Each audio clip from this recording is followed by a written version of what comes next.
Hi అండి. Welcome to my channel. ఎలా ఉన్నారబ్బా అందరూ? కొత్తగా చూస్తున్నట్టయితే సబ్స్క్రైబ్ చేసుకోండి. అలాగే లైక్ చేయండి. వీడియో మొత్తం చూడడానికి ట్రై చేయండి. నైట్ అనమాట. Night routine blog. కొంచెం చెవి నొప్పి అని చెప్పాననమాట. ఇయర్ డ్రాప్ తీసుకొని ఎగ్స్ అయితే తీసుకొనొచ్చాడు. అక్కడ ఎందుకు నవ్వుతున్నానంటే మా బావ "వంట చేద్దురా బావ" అని పిలిచాననమాట. "నీకు తెచ్చివ్వడమే ఎక్కువ. మళ్ళీ వంట కూడా చేయాలా" అన్నాడు. ఈ మధ్య చేయడం లేదు. అప్పుడు ఎప్పుడన్నా కొంచెం బాగలేదు అని అంటే చేసేవాడనమాట. ఈ మధ్య చేయట్లేదు. "నువ్వే చేసుకో" అని అయితే అంటున్నాడు. ఎక్కడ వీడియో తీస్తాను అని చెప్పేసి. ఇప్పటినుంచి నేను వీడియోస్‌లోకి రాను అని గూడా అన్నాడు. ఏమి ఎందుకు అనంటే, "అదంతా నీకు అనవసరం. నేనైతే వీడియోస్‌లోకి రానే రాను" అని చెప్పాడనమాట. "నీ ఇష్టం వస్తే రా, లేకుంటే లే" అని చెప్పేసి నేనే చేస్తా ఉన్నాను. కొంచెం చెవి అని చెప్పినా కదా, వాతావరణం మారితే కొంచెం మారుతదనమాట మనకు. ఇక్కడొచ్చేసి ఇంకా ఎగ్స్ అయితే తీసుకొని వచ్చాడు. 5 ఎగ్స్ అయితే ఎగ్ పొట్టయితే చేస్తున్నా. చపాతీలోకి ఎక్కువ పడతది. మామూలుగా 3 సరిపోతాయి. 3 ఆర్ 4 ఒకటి ఎక్కువ వేస్తున్నా. చపాతీలోకి కర్రీ కొంచెం ఎక్కువ పడతది గదా! ఆనియన్స్ వేస్తే నాకసలు ఇష్టం ఉండదబ్బా ఎగ్ కర్రీలోకి. చాలామంది ఆనియన్స్ వేస్తేనే తింటారు. నార్మల్‌గా ఏస్తే తినరు.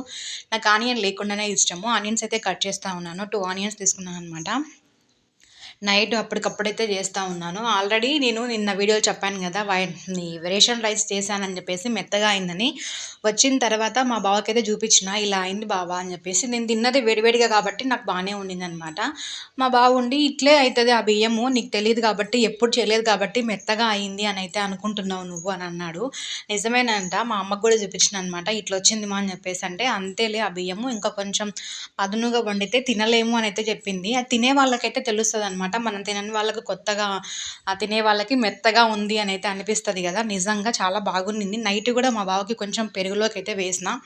నైట్ టైము పెరుగే తినగూడదు అని అంటారు. నిజమో కాదా? నాకైతే తెలీదబ్బా!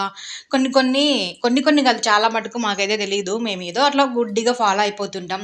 తినాలనిపిస్తే తింటాము, తినొద్దనిపిస్తే తినము అంతే గాని, ఇది తినాలి, అది తినగూడదు, ఈ టైంలో, ఆ టైంలో అనేది ఏం లేదు.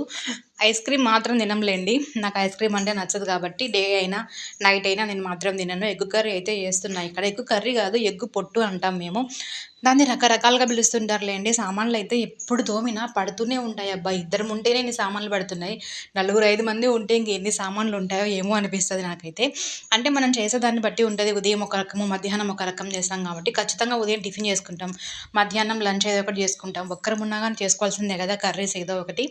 అలా సామాన్లయితే పడుతూనే ఉంటాయి. సింక్ నిండా తోముతూనే ఉండాలబ్బా! ఈ సామాన్లు తోమి, తోమి చేతిలో రేఖలు మొత్తం అరిగిపోతున్నాయేమో అనిపిస్తది ఒక్కోసారి నాకు. గోర్లు మాత్రం ఖచ్చితంగా అరుగుతాయబ్బా! రేఖలేమో నాకు తెలీదు గానీ, చేతికున్న గోర్లుంటాయి గదా! ఎంత బాగా స్టైల్‌గా పెంచుకుందాం అనుకుంటాం. అవి ఒకటేమో ఇటు, ఒకటేమో అటు ఉంటది. ఎప్పుడన్నా అబ్జర్వ్ చేసుకున్నారా ఎవరన్నా? నేనైతే చూస్తా ఉంటాను. ఆ గోర్లని ఒక షేప్ అయితే ఉండనే ఉండదబ్బా! మనం సామాన్లు తోమే చేతికి చూసుకోండి. అసలొక షేప్ అంటూ ఉండదు. అవి అరిగిపోయి సగం ఉంటాయనమాట. నాకైతే దాన్ని చూసినప్పుడల్లా అనిపిస్తది. మనం ఎక్కడ్రా బాబు స్టైల్‌గా పెంచుకునేది గోర్లు అని జెప్పేసి. వారానికొక్కసారి కట్ చేసి పడేస్తా ఉంటానింకా. ఇక్కడొచ్చేసి ఇంకా ఉప్పు, కారం అయితే వేసి చేస్తున్నా. గరం గరంగానే చేస్తున్నా. ఎందుకనంటే లేట్ అయిపోయింది. 8:30 అయిందనమాట. చేస్తాడేమోనని చెప్పేసి చాలా సేపు వెయిట్ చేసినా. చెయ్యి అని ఇంకా ఆయన చేయలేదనమాట. ఆయన గూడా కొంచెం నిన్న డిస్టర్బెన్స్‌లో ఉన్నాడనమాట. ఏదో కొంచెం ఇష్యూ జరిగింది. వాళ్ళు బయట నుంచి వచ్చినప్పుడు ప్రశాంతంగా వస్తే ఏం అడిగినా చేస్తారు గానీ, వాళ్ళు ఏదన్నా టెన్షన్‌లో వచ్చినప్పుడు ఎవరైనా గానీ, మనం కొంచెము మాట్లాడి, అడిగి చేస్తే కొంచెం చిరాకుగా పడతారు. నేను అందుకే మా బావని ఎప్పుడు గూడా ఇంటికి రాగానే చిరాకు పెట్టే మాటలు అట్లా ఏం మాట్లాడను. ప్రశాంతంగా ఆయన ఏం మాట్లాడతాడో వింటాననమాట. ఒక్కొక్కసారి ఏ టైంలోనన్నా వినలేదు. నేనేదన్నా మూడ్ ఆఫ్‌లో ఉండి పట్టించుకోలేదంటే ఇంగ మామూలుగా ఉండదు. సైలెంట్‌గా ఉంటాడు. ఏమనడు. అలా అని చెప్పి తిట్టడము, అరవడము అట్లా ఏమీ చేయడు. ఒక్కటే ఒక్క చూపు బిర్రుగా చూస్తాడు. నేను చెప్పింది వినిపించలేదా నీకు అనైతే అంటాడనమాట. వినిపించలేదు అంటాను ఇంకంతే. సైలెంట్ అయిపోతాడు. మా ఆయన గొంతు కొంచెం చిన్నగా ఉంటదనమాట. గట్టిగా ఉండదు. ఆయన పిలిచినా గానీ 2, 3 సార్లు ఒక్కోసారి వినపడదనమాట. అట్లా చాలా చిన్నగుంటది వాయిస్ గాబట్టి. ఇంకా కోపం లోపల ఉంటదేమో, కొట్టాలి అనుకుంటాడేమో గానీ పాపం ఎప్పుడైతే చెయ్యెత్తలేదు. సైలెంట్‌గా ఉంటాడు 10 నిమిషాలు. ఆయన కోపం తగ్గిన తర్వాత "ఏరా నువ్వు ఇలా తయారైతున్నావు" అనైతే అంటాడు. అప్పుడొస్తది నాకు నవ్వు. భలే అనిపిస్తది ఆయన మాట్లాడే మాటలకనమాట. నేను నైట్ కూడా సేమ్ అంతే పరిస్థితి. వాళ్ళకేదో వాళ్ళ దగ్గర ఏదో చిన్న ఇన్సిడెంట్ అయితే జరిగిందనమాట. చాలా డిస్టర్బ్ అయిపోయాడనమాట ఆయన. కొంచెం భయపడ్డాడు గూడా. అందుకని చెప్పేసి నేను కూడా ఏం మాట్లాడలేదు, సైలెంట్గా ఉన్నాను. అక్కడ చపాతీలు చేస్తూ ఉన్నాను. నైటు ఆల్రెడీ మార్నింగే చపాతీ చేసిందనమాట. 3 చపాతీలు ఉన్నాయి. మళ్ళీ ఈయనకు ఫ్రెష్‌గా చేయలేదని కోపం వచ్చింది. ఉదయమే కదా బావ చేశాను, వేడి చేసి ఇస్తానంటే ఒప్పుకోలేదు. కొద్దిసేపు ఇంకా నాకు కూడా చెవి నొప్పి అని చెప్పినా కదా, ఇంకా ఆయన కూడా ఇంకా వాదించలేదులేండి. సరే వేడి చేసి ఇవ్వు అని అయితే ఇచ్చాడనమాట. వేడి చేసి చపాతీ అయితే ఇస్తున్నాను. ఇలా ఎప్పుడైనా చేశారా మీరు? అప్పుడప్పుడు చేయాలబ్బా, తప్పదు. ఇంట్లో ప్రతిరోజు ఫ్రెష్‌గా వేడివేడిగా కావాలంటే కుదరదు కదా. మా ఆయన అయితే వేడిగా ఉంటేనే తింటాడబ్బా ఫ్రెష్‌గా. కొంతమందికి అది అలవాటు ఉంటది, ఎప్పటికప్పుడు తినే అలవాటు ఉంటది. నాకు అట్లా ఏం లేదు, ఉదయం దున్నా మధ్యాహ్నం దున్నా తినేస్తాననమాట. ఆ చపాతీలు 2 అయితే ఆయన కోసం వెయిట్ చేసిన. ఒక చపాతీ నేనైతే తీసుకున్నాను అనమాట. డైటింగ్ చేస్తున్నా అని చెప్పినా కదా, డైటింగ్ లేదు ఏం లేదు. ఉదయం వీడియో చూసినాడంట, ఎప్పుడు సాయంకాలం ఎప్పుడో చూసి ఫోన్ చేసినాడు. 11:30కి నువ్వు అన్నం తింటావా అని చెప్పేసి. ఆల్రెడీ చెప్పినావు కదా వీడియోలో, అదే మనసులో పెట్టుకో, గుర్తుపెట్టుకో అని అయితే అన్నాడనమాట.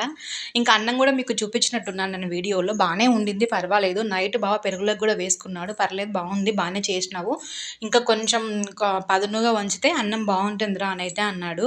నిజంగా నిన్న వేరే వాళ్ళు కూడా కామెంట్ కూడా చేసిండ, థైరాయిడే కాదు షుగర్ కూడా రాదు ఇలా తింటే అని అయితే చెప్పిందనమాట.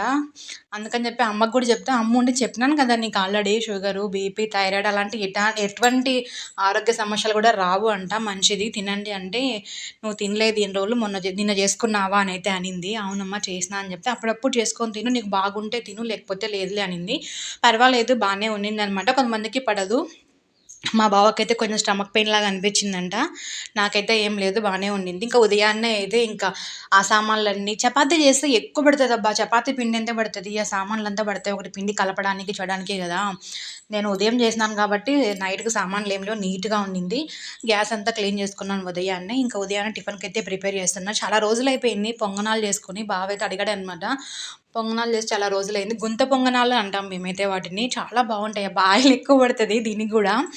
ఆయిల్ తక్కువ వేస్తే అసలు టేస్టే ఉండదనమాట. కొన్నిటికి ఆయిల్ ఎక్కువ ఉంటేనే బాగుంటుంది. నేను చెప్పినా కదా ఆమ్లెట్లో ఆయిల్ ఎక్కువ వేస్తే బాగుంటుందని అన్నారని. అట్లాగే గుంత పొంగనాల్లో కూడా ఆయిల్ కొంచెం ఎక్కువ వేసుకొని చేసుకుంటే చాలా బాగుంటుంది. చాలా రకాలుగా చేస్తారబ్బా. పచ్చిమిర్చి కట్ చేసి వేస్తారు, కొంతమందికి పచ్చిమిర్చి దంచి మెత్తగా పేస్ట్ లాగా చేసి వేసుకుంటారు, కొంతమంది తెల్లగానే వేస్తారు, పసుపు వేయకోకుండా నార్మల్గా కొంచెము పచ్చిమిర్చి, ఉల్లిగడ్డలు, కొంచెం వంట సోడా వేసుకొని చేస్తారనమాట, ఉప్పు వేసి. నేను మాత్రం పసుపు, ఉప్పు, కారం కొంచెము అలా ఒకసారి చేస్తాను. ఒక్కోసారి పచ్చిమిర్చి దంచి పసుపు వేసి చేస్తాను.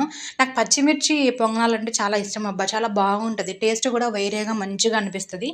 పచ్చిమిర్చి అయితే వేయలేదు. ఆల్రెడీ కొంచెం ఆ గ్యాస్ ప్రాబ్లం ఉందంటే పచ్చిమిర్చి మా ఆయన అసలు తినడబ్బా. అందుకని చెప్పేసి కొంచెం కారం అయితే ఎండు కారం వేసి చేద్దామని పిండి అయితే ఉదయాన్నే పక్కన తీసి పెట్టుకున్నాను. ఫ్రిడ్జ్లో పెట్టున్నాం కదా, కొంచెం పక్కన పెడితే పిండి అయితే కొంచెం బాగుంటుంది అనమాట. వెంటనే వేస్తే గట్టిగా అయిపోతాయి పొంగనాలు. ఫ్రిడ్జ్లోంచి తీసి వెంటనే వేస్తే. ఉదయాన్నే టీ అయితే పెట్టేసుకుంటున్నాను. ఆయన గ్లాస్లో పాలైతే తీసినాను అనమాట. నేను తాగను ఇప్పుడే అన్నాడు ఆయన, లేట్ అవుతుందని చెప్పేసి. ఆయనకు పక్కన పెట్టేసి చల్లార్చి స్నానానికి వాటర్ అయితే పెట్టేసినానబ్బా. స్నానానికి గ్యాస్ మీదనే వాటర్ అయితే పెట్టుకుంటాం మేమైతే, హీటర్ అయితే లేదు. నేను వాడదాం హీటర్, ఎందుకంటే గ్యాస్ ఎక్కువ అయిపోతుంది అని చెప్పేసి అడుగుతూ ఉన్నాను. మా ఆయన అస్సలు ఇచ్చేది లేదు. అది ఇంట్లోనే ఉంది, ఎక్కడో పెట్టాడనమాట. నాకు అటవ మీద పెడితే అందదు. నేను హైట్ తక్కువ కదా, నాకు కనిపించదు కూడా కనిపించదు. కుర్చీ ఎక్కినా కూడా నాకు కనిపించదు అనమాట, ఎత్తుగా ఉంటాయి కదా అవి. ఆయనకైతే కనిపిస్తుంది, ఆయన కుర్చీ వేసుకొని కొంచెం ఎత్తుగా ఉన్నాడు కాబట్టి. నాకైతే అసలు కనిపించదు. వెతికినాను ఇల్లంతా, ఎందుకు గ్యాస్ అయితే వేస్ట్ అవుతుంది కదా అని చెప్పేసి. ఒక రూమ్ అంతా మేమిద్దరమే ఉంటాం కాబట్టి ఒక రూమ్ ఖాళీగానే ఉంటుందన్నమాట. ఆ రూమ్లో అయినా పెట్టి వాకలేద్దాంలే అని అయితే ఆయన వినట్లేదనమాట. అంత భయపడ్డాడు. ఏదన్నా ఇన్సిడెంట్ జరిగింది కదా, చూసినట్టున్నాడు. అందుకే నేను కూడా పెద్ద ప్రెజర్ అయితే పెట్టలేదులేండి. కానీ మనకి గ్యాస్ అయితే కొంచెం కలిసి వస్తుంది కదా, చాలా త్వరగా అయిపోతుంది గ్యాస్ అయితే. అందుకని చెప్పేసి అడిగానమాట. ఇక్కడ ఇంకా టీ తాగుతున్నాను. కొంచెం హెడేక్ కూడా అనిపించింది అబ్బా. చెవు నొప్పి వస్తే హెడేక్ ఖచ్చితంగా వస్తుంది ఎవరికైనా కానీ, అది నార్మలే. ఎక్కువ చెవు నొప్పి ఏం రాలేదు కానీ లైట్గా చెవులో నుంచి వాటర్ లాగా వస్తుంది. అది ఎందుకు వస్తుందో ఏమో అర్థం కావట్లేదు కానీ ప్రతిసారి చెవు నొప్పి అయితే వస్తూనే ఉంది. ఈసారి దానికి చికిత్స గట్టిగా చేసుకోవాలనుకున్నాం అనమాట. చిట్కాలు ఉంటాయి కదా, మా అమ్మాయి చెప్పింది 2, 3 చిట్కాలు అయితే పాటించాలి. పొంగనాలు అయితే వేస్తున్నానబ్బా.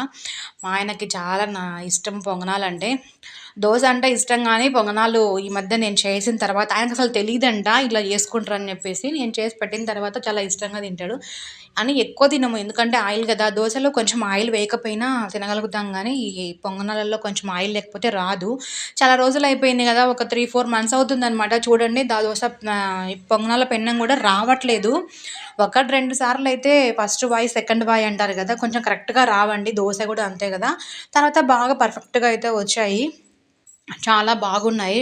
ఎవరైనా చెయ్యని వాళ్ళు ఉంటే చేసుకొని తినండి. చాలా బావుంటది. నాకు తెలిసి ఆల్మోస్ట్ అందరికీ తెలుసబ్బా! గుంత పొంగనాలు అంటే చాలా ఫేమస్ గదా! చాలామంది ఇష్టంగా చేసుకొని తింటారు. చెప్పినా రకరకాలు చేసుకొని తింటారు. నేనైతే కారం వేసినాను కాబట్టి నార్మల్‌గా కనిపిస్తున్నాయి. మనం పచ్చిమిర్చి, పసుపు వేసుకుంటే బాగా కలర్‌ఫుల్‌గా కనిపిస్తాయి. తినడానికి చాలా బావుంటుంది.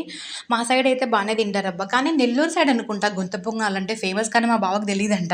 మా బావైతే అన్నాడు, "మీ సైడే ఇవి ఫేమస్ బావ గుంత పొంగనాలనంటే" నాకైతే తెలీదమ్ము అనైతే అన్నాడు.